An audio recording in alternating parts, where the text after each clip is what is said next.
Bunu siz mi yaptınız? Evet, Süleyman Mabedi. Bir gün Mescid-i Aksa yerine mutlaka bunu inşa edeceğiz. Hiç Mescid-i Aksa'yı gördünüz mü? Hayır, Asker!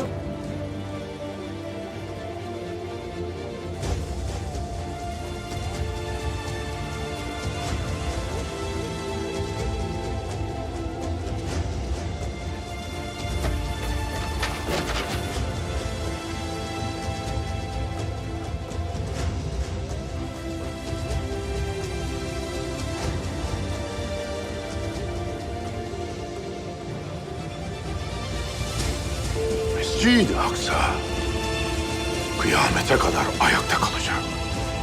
Ve her daim Müslümanların olacak.